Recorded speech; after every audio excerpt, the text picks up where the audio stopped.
अचिन्त्य व्यक्तरूपाय निर्गुणाय गुणात्मने समस्तजगदाधारमूर्ते ब्रह्मणे नमः।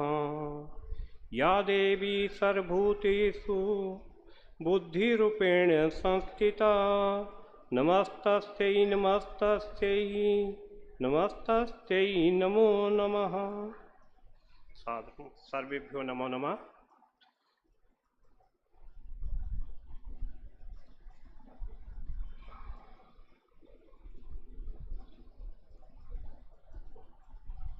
मिनट में सूक्ष्मता से कह के अपने ठीक। सर्वप्रथम बड़े सौभाग्य से आज बड़ा सौभाग्य है कि चातुर्मास व्रत के समय मुझे आदरणीय स्वामी जी श्री विश्व प्रसन्न तीर्थ जी का आशीर्वाद प्राप्त करने का सौभाग्य प्राप्त हुआ। और मुझे स्वामी जी ही विश्व प्रसन्न तीर्थ हैं। वास्तव में एक स्वामी जी ऐसे तीर्थ हैं, वहाँ विश्व का अर्थ होता है ब्रह्मांड। ब्रह्मांड प्रसन्न हो जाता है, अर्थात ऐसा रूप, ऐसा स्वामी जी का आश्रम, ऐसा मठ, ऐसा गुरुकुल, अर्थात ये ऐसा एक तीर्थ है कि यहाँ पर जो आएगा विश्व का प्रत्येक प्राणी जो है वो प्रसन्न, इसीलिए विश्व प्रसन्न ये ऐसा एक तीर्थ है, एक ऐसा धाम है।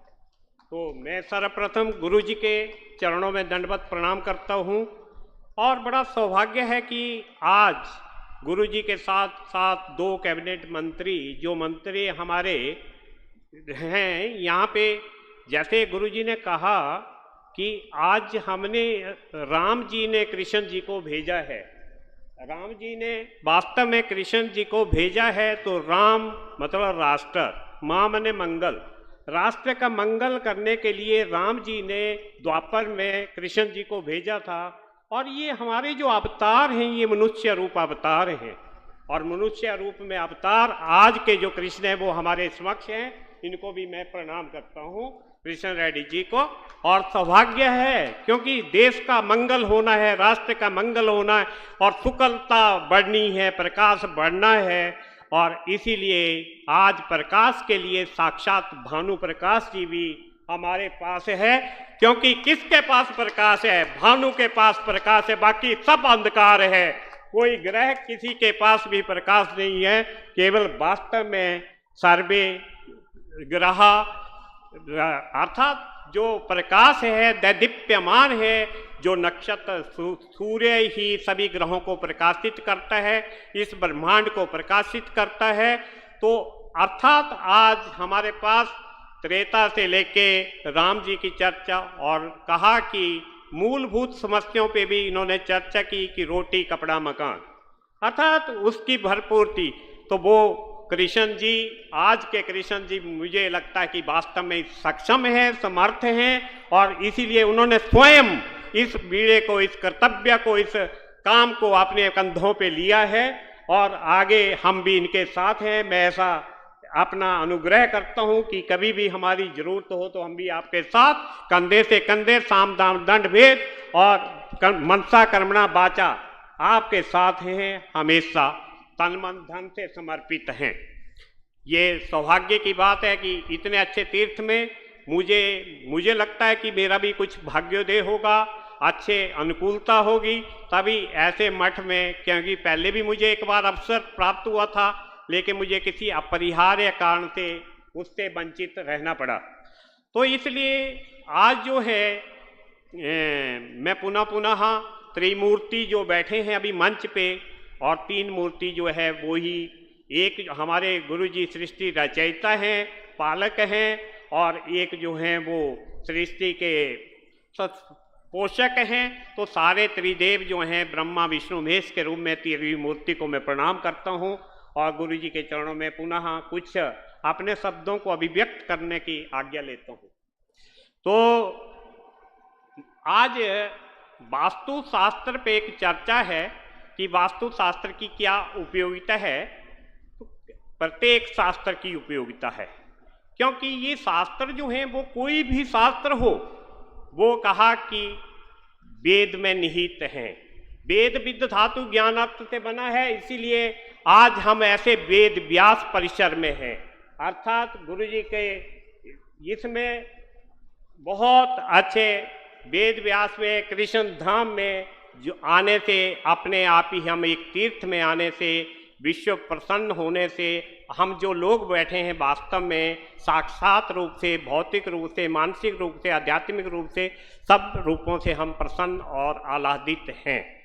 इसके साथ वास्तु जो है, वस्त्यास्मन इति वास्तु, अर्थात वास्तु जो है वो एक ऐसा शास्त्र है कि बसने वाला, रहने वाला व्यक्ति जो है वो सुखी रहे, प्रसन्न रहे, डिप्रेशन तनाव से दूर रहे और अच्छे अच्छे कार्यों में संलग्न रहे, यही किसी भी शास्त्र का उद्देश्य होता है।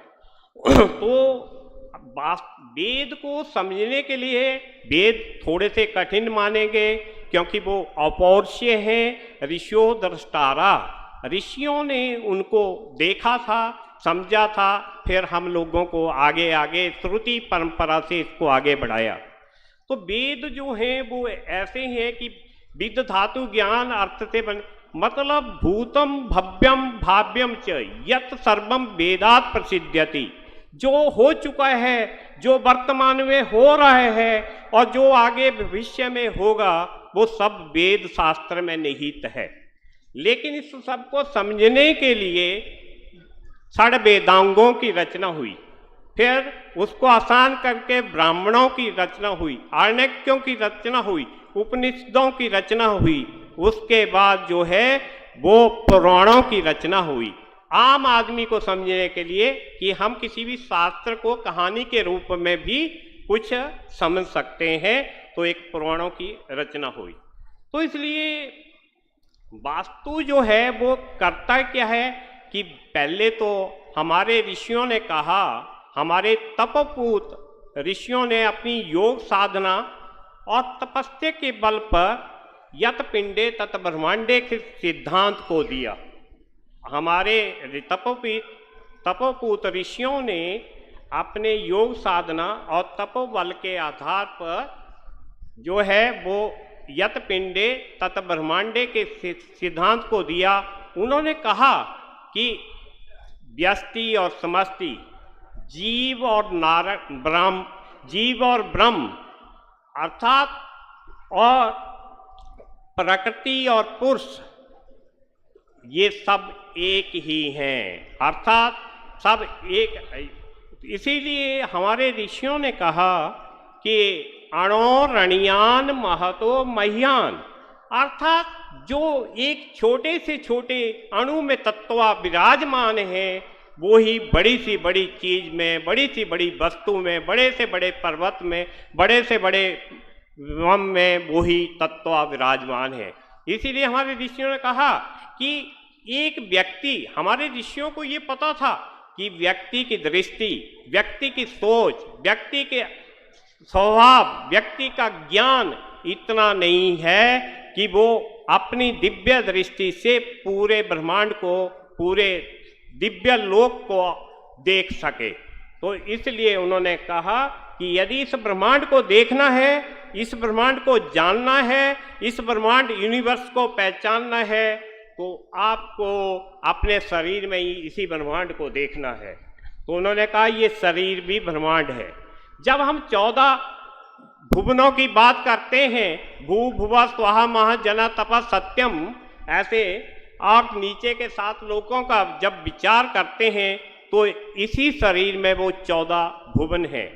जब एक सामान्य व्यक्ति की भाषा में हम 3 लोकों की बात करते हैं, स्वर्ग लोक, भूलोक और पाताल लोक, तो तीनों लोकों का जो निवास है इसी शरीर में है। जब हम ज्योतिष की दृष्टि में नवग्रहों की बात करते हैं, 12 राशियों की बात करते हैं, 12 भावों की बात करते हैं, 27 नक्षत्रों की बात करते हैं, तो सभी इसी शरीर में उनका विन्यास है। अर्थात इसी शरीर में नवग्रह भी हैं, इसी शरीर में 12 राशियां भी हैं, इसी शरीर में 14 भुवन भी हैं, इसी शरीर में 3 लोक भी हैं। और सभी जानते हैं कि जैसे सबसे ऊपर कौन? स्वर्ग लोक। अगर 3 लोक की बात करें तो ये स्वर्ग है इसके ऊपर। जैसे मस्तिष्क अच्छा मनन करना, चिंतन करना, एक मस्तिष्क, कान अच्छी अच्छी चीजों को सुनना, आंखें अच्छी अच्छी चीजों को देखना, जीवा अच्छी अच्छी वस्तुओं का रसास्वादन करना, और त्वचा तो है ही। तो इस प्रकार से हमारी ज्ञानेंद्रियां और कर्मेंद्रियां जो है, तो कहा कि ये शरीर जो है वो 5 भौतिक तत्वों से बना है, सभी जानते हैं। तो कहा कि यत पिंडे तत् ब्रह्मांडे का जब सिद्धांत दिया तो कहा कि जिन तत्वों से ये ब्रह्मांड की प्रत्येक वस्तु बनी है, उन्हीं 5 तत्वों से ये व्यक्ति का शरीर बना है। और इन तत्वों से ये शरीर बना हुआ शरीर अंततः इन्हीं तत्वों में लीन हो जाता है। अर्थात ये शरीर जो है अंत में 5 तत्वों से बना हुआ शरीर। तो कहा क्षिति जल गगन पावन, क्षिति गगन पावन समीरा, 5 तत्व मिल बना या शरीरा, अधम शरीरा भी कहते हैं। अर्थात क्षितिज पृथ्वी, जल, पवन, अग्नि और वायु, इन 5 तत्वों से ये व्यक्ति का शरीर बना है। और इन्हीं 5 तत्वों से सृष्टि का निर्माण हुआ है। और इन्हीं 5 तत्वों का सानिध्य प्राप्त करने के लिए, उसके साथ सामंजस्य बिठाने के लिए एक वास्तु के अनुसार एक घर की, एक देवालय की, एक मंदिर की, एक मठ की, एक चिकित्सालय की संरचना का आधारभूत सिद्धांत भी वास्तु बना। अर्थात क्योंकि जैसे आज दूरभाष के द्वारा शिक्षा चलाई जा रही है, क्या दूरभाष से शिक्षा वैसी हो सकती है जैसी आपकी इस मठ में आने से आपकी इंद्रियां खुलती हैं, आपको तपोबल मिलता है, आपको आदरणीय गुरु जी का इस तीर्थ धाम में, विश्व प्रसन्न होने वाले तीर्थ धाम में आपको जो आशीर्वाद मिलता है, क्या दूरभाष में मिल सकता है? दूरभाष इसीलिए कहा कि वो दूर का आभास कुछ रहता है, चाहे उसको कितना भी अच्छी तरह से करें, लेकिन वो दूरभाष में कुछ आभास जो है वो दूर का रहता है। इसलिए कहा कि इन 5 तत्वों का सामंजस्य स्थापित करने के लिए ही इस वास्तु शास्त्र की संरचना हुई। तो कहा कि अब जब इसमें हम कहें कि एक सिद्धांत दिया कि कर्मवाद का सिद्धांत है, और पंच, जैसे हमारा शरीर जो आयुर्वेद मानता है कि किसी भी दोष का प्रकोप होने से जो है वो हम असंतुलित होते हैं। मैं ये नहीं कहता हूँ कि बीमार भी होते हैं, लेकिन कुछ असमंजस में होते हैं, कुछ असंतुलित होते हैं, कुछ असुविधा में होते हैं, कुछ दुविधा में होते हैं, कुछ भ्रमित होते हैं, कुछ डिप्रेशन में होते हैं, कुछ तनाव में होते हैं। लेकिन सभी जो हैं, तो कहा कि इनको करने के लिए 3 दोषों का संतुलन जो है वे भी इन पंचभौतिक तत्वों से ही बनता है। यदि किसी का शरीर में, वैसे सभी के शरीर में पृथ्वी तत्व की अधिकता मानी गई है, अधिकता हो, इसीलिए इसको भौतिक स्वरूप भी कहते हैं, भौतिक पिंड भी कहते हैं। अर्थात जो पित्त अग्नि तत्व है वो पित्त का निर्माण करता है, जो बात और पृथ्वी तत्व, जल और पृथ्वी तत्व है वो कफ दोष का निर्माण करता है, और जो आकाश और वायु है वो वात दोष का निर्माण करता है। इस प्रकार से तीनों दोष हर व्यक्ति के शरीर में होते हैं, होने चाहिए।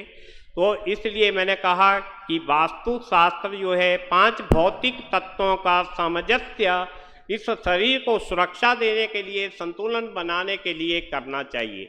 अब मैं थोड़ा सा दिशाओं की उपयोगिता पर बोलूं कि दिशाएं क्या हैं। दिशाएं, जैसे हम यज्ञ करते हैं, अनुष्ठान करते हैं, अपना घर बनाते हैं, अपना विद्यालय बनाते हैं, कोई भी किसी भी चीज़ को जब हम एक स्थान उस पर्पस से, उद्देश्य से बनाते हैं, तो वास्तव में वहाँ हम उस चीज की प्राप्ति सुखद पूर्ण रूप से और कम समय में अधिकतम कर सकते हैं। इसीलिए कहा विद्या प्राप्त करनी है तो विद्यालय जाओ, अगर तपस्या करनी है तो देवालय जाओ, यदि रोग को ठीक करना है तो चिकित्सालय जाओ। अर्थात ये आलय जो है वो घर है, एक स्वरूप है, एक ढांचा है। इसलिए हमें सभी का वास्तु कुछ दृष्टियों से भिन्न भिन्न होता है। लेकिन जब बात आई कि जब हम यज्ञ भी करते हैं, घर बनाते हैं देवालय, तो हम कहते हैं इस घर की 10 दिशाओं से रक्षा हो। 10 दिशाओं से जो इसके ग्रह रक्षक हैं वो हमारी रक्षा करें, जो इसके देवता हैं वो हमारी रक्षा करें। अर्थात एक अनुष्ठान है। और किस ग्रहाधीनम जगत सर्वम, ये सारा विश्व ब्रह्मांड ग्रहाधीन है। ग्रह और एक बात कुछ कहते हैं कि ऐसा ही होगा, ऐसा ही होगा, ये तो भगवान ही बतला सकते हैं। इसीलिए कहा ज्योतिष भी एक फल का सूचक है, कोई नियामक नहीं है। क्योंकि आप अपने कर्म ही प्रधान है, आप अपने कर्म के द्वारा अपने प्रारब्ध को बदल सकते हैं।